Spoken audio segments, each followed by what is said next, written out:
Welcome to another Telltale Books video. I'm Greg, I'm Emily. and we are continuing our Stanley G. Weinbaum series, our deep dive into his complete works, everything we can get our hands on. And the next story, number 13 on my bibliography of Stanley Weinbaum, is Flight on Titan, which was published in Astounding Stories in January 1935.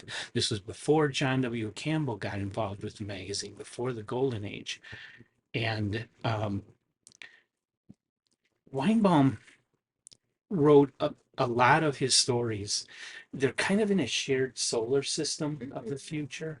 It isn't a consistent series, but it's all kind of the same Universe. vision of the future, but in on different planets.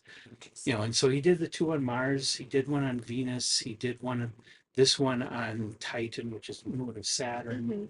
I forget what other planets he did, but he did, you know, most of the solar system That's awesome.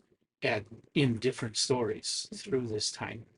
So this is another one of those set in his future solar system where man has gone and colonized all the planets and As met one up. does. And of course, back then, we had no reason to believe that those other worlds didn't have all these alien races and breathable atmosphere and such, which we know now not to be the case. And that does kind of date these stories, but if you look at them more as science fantasy, then it doesn't matter. But if you're going to nitpick the fact that Voyager has spoiled all these Yeah. cool old science fiction stories, then you're not going to like it much. So, with that, I'll do the synopsis this time. You're always doing synopsis. I never do. This is a good one. Um, this one, it is set on Saturn's moon of Titan. Okay. And Titan is seen as this very cold world, which it really is, very icy world, which it is. And, but it has a breathable atmosphere, but the temperature tends to dip below 100 degrees, Negative below 100, yeah. 0 Fahrenheit. Um, so it gets extremely cold. It During the night, you'll get these terrible howling winds that are blowing ice shards like little needles through the air. So you don't want to be outside. But there are these, what are the gems that they get? I forget. Fire orchids. Fire orchids. It's a type of gem which is unique to Titan. And they're there to try and get some of them because these things are extremely valuable. It's going to make them rich. So they're braving the wilderness of Titan. There is a city on Titan, but they're out away from it on their own in their own little hive. And oh, It's fine. okay, they're out in the middle of nowhere in their own little hive, uh, something like 100 miles away from the A city. trading post, Yeah, they call it. and they're on their own. It's a man and a woman. They're married, right? Yeah, they're a married They're couple. married. And they're prospecting these, and there are creatures on Alien this guys. true to any of Weinbaum's stories. He is very creative coming up with his alien beings, and there is one group of aliens that is kind of sentient but primitive, and they go out and they get these Pretty rocks. fire Yeah. orchids and bring them back to him. And trade them for like little pocket knives and little like trinkets that are very common in American But pop culture. don't And exist on stuff. Titan, so it's Yeah, they're special. in their society they're like extremely valuable that make them kings. Um, so they make these trades, and they actually had, I forget how many, like 50 of these fire orchids or something like I that. think they started with 15 Yeah. before the incident. Okay. Yeah. So then, what happens? I'm forgetting it already. There's like a tornado thing that Yeah, happens. there's some kind of weather event that causes like a glacier to rise up and come down and just totally destroy Like an their ice hive. shelf happens Yeah. basically.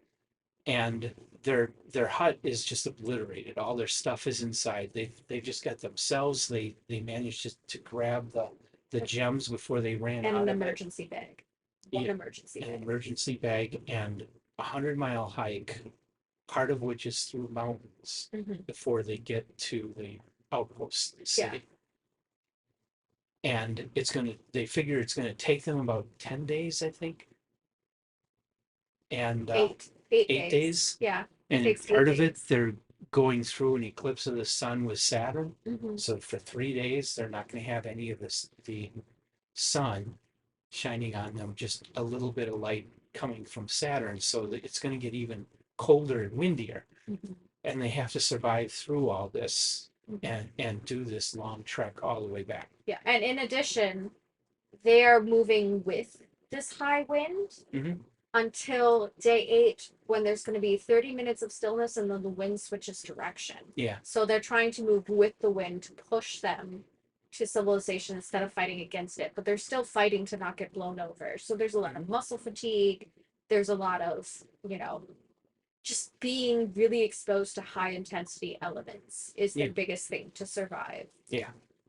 And so, true to Stanley Weinbaum's stories, they encounter local wildlife along the Mhm. way, like the ones that build the little domes, Yeah, the ice ants domes. that aren't Yeah, really ants, they call them Titan ants. yeah, they call them ants, but they're not. But they build these little ice domes to shelter them, and the domes eventually are expanded out big enough that when these two needed some protection, they were able to break inside Hmm. and crawl in. The ants come and repair it. Hmm. So now they're sealed away from the wind at least, even though it's still cold and they're sleeping on ice. Hmm.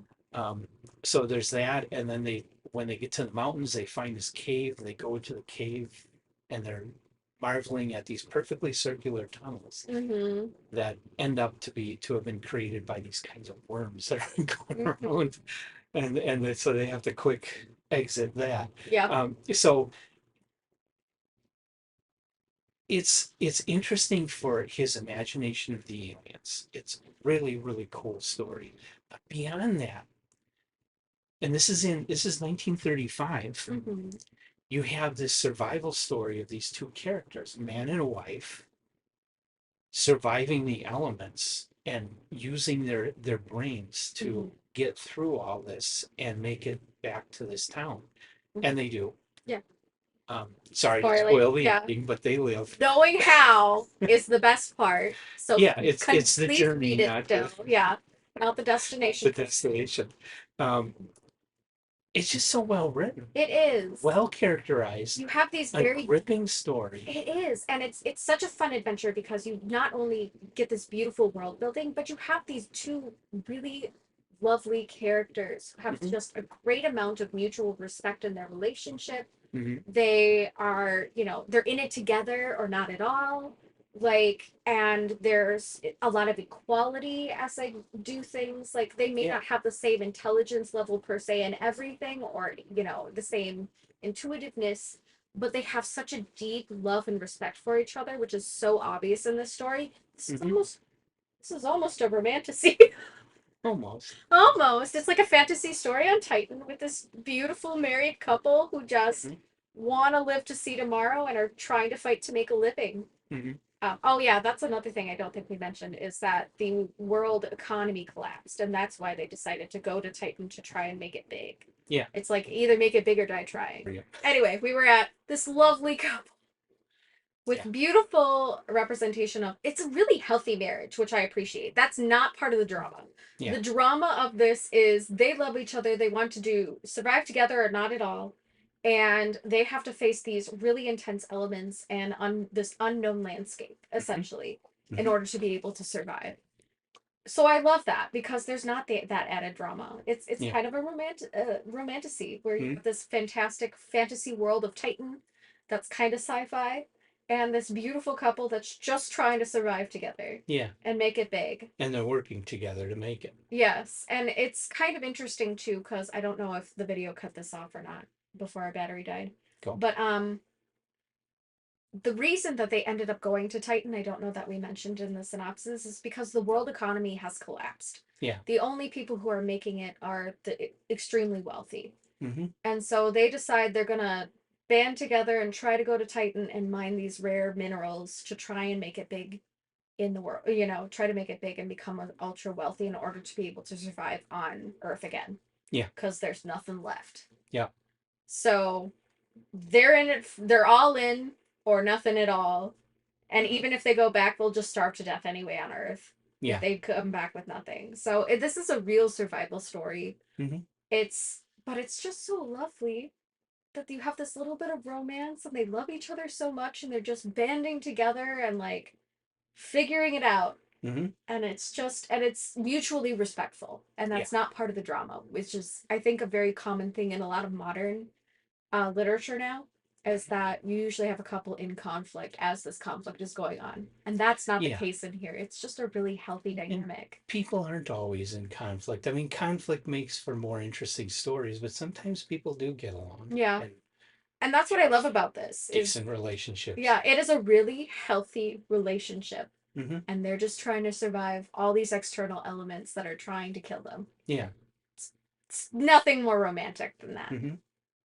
And, Weinbaum could have taken the route that most other authors of the 1930s take, and that is to have some kind of evil scientist or evil alien, and some kind of, if there was a woman, she was always in trouble and the hero had to rescue her, Mm-hmm. and along the way encounter these beasts and have to slay them, and the typical 1930s Flash Gordon kind of Mm-hmm. science fiction that you had. He doesn't. No. What he's doing is a whole lot more modern, a whole lot more like golden age Mm-hmm. science fiction at a time when that wasn't even a glimmer in John Campbell's eye. Mm-hmm. He was already doing this stuff and Yes. writing better writing than almost everyone else in the Mm-hmm. genre. Yeah. I will say there is a touch of that damsel in distress, but honestly, I would have I would have just given up. I'd be like, go on without me. I'll just lay here. Bye. Yeah. Save yourself. Hmm. Like I can't do it because she was definitely having a rough time of it. But, you know, I felt like it was pretty realistic otherwise. I don't feel like they were trying to make her out to be a weaker vessel or inferior. Like she definitely stuck it out and there was all this mutual respect and absolutely this love for each other. Like it's not just implied, it is said that they love each other. Hmm. And like every action they do is to try and be together in all of this as much as they can and to save each other if they can, Hmm. not just themselves, which is super cute. Hmm. But also with the paired with the world building, this is just a really dynamic story because you have a really great amount of character building, Yeah. just as much as you have world building, if As not much more. as you can in a novel. Yeah, and something so short. It's just a really lovely story Hmm. and super fun and like crazy world. Yeah. Super neat. Loved So it. this is a top tale. Yeah. Hell yeah, it is. Definitely a top tale. And Oh, I one should have place you this can one for find it, Valentine's Day. it was originally in, oh, Dang it. it was originally in Astounding in 1935. If you can get a copy of that, there's PDFs for free online.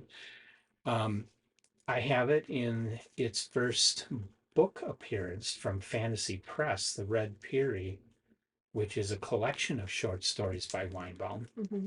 They did two of them, The Red Peary, and they also did A Martian Odyssey. Both are collections, and those were published in the early 1950s or late 1940s. I forget which. Mm-hmm. So those are out there, used, a little pricey because they're so old and highly sought after. But I believe these are all public domain. There is, I know there's an ebook. I'm forgetting the name of the group that's doing it. They do a lot of ebooks for free, Mm-hmm. and it's available through standard ebooks or something Oh like yeah. that. Mm-hmm. Um, they have a Stanley Weinbaum volume that is most of his work Mm-hmm. collected together, and that's free, Mm-hmm. completely free, as an ebook. So you can find this for free. You can find it for an expense. Unfortunately, not much of any. I don't know of anybody that's currently publishing Weinbaum, Mm. Which is so a I shame don't. because the You stuff is can't really walk nice. into a bookstore and buy Stanley Weinbaum right now. which somebody should correct that. Somebody should do at least a bunch of his short stories, or Yes. Anyway, he wrote a couple novels.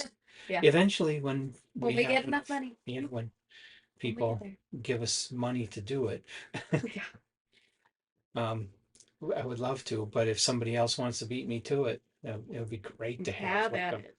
like a Subterranean Press edition of Stanley Weinbaum works, or Centipede. Mm-hmm. Because They they're have all them. so far we haven't touched a Weinbaum that isn't interesting. Yeah. It's just really he does really great world building, really fun characters, Mm-hmm. or really like sincere characters. Mm-hmm. I think is a better way to say it than fun. Mm-hmm. Though I do think we had some very fun ones in the Martian Odyssey Oh yeah. parts. But it's they're just fun fantasy reads and they Yeah. don't have to be deep. They're just enjoyable. So they're kind of like a soft read, a cozy read almost. Yeah. So it's great for anybody who really enjoys those cozy reads but still wants that science fiction element. Yeah. It's really delightful. Mm-hmm. And our next Stanley Weinbaum, number 14, will be Parasite Planet, Ooh, which, if I remember correctly, is the one on Venus. Venus has parasites. Interesting. It's another kind of similar one of people trying to survive the Mm-hmm. environment. But I'm getting a theme in that. It's yeah, like just a bunch of people in the if you world. remember Death Try not to World, die. Parasite Yes. Planet is more like Death Death World. World. Nice. I enjoyed that It's a one. great one. It's one of my favorites. Yeah. So that's coming up the next time we do Weinbaum. I have nothing else to say about it. It's just Neither a do I. really lovely read. Yeah. Super fun. Leave your comments about Flight on Titan or Stanley G. Weinbaum in our comments section for everybody else to enjoy. If you have any insights that we didn't cover here, and hit the like button, hit the subscribe button, and come on back for all the other videos that we do, whether she's here or not. Yeah. I'll be around. So thanks for joining us, guys. We will see you next time. Bye. Bye.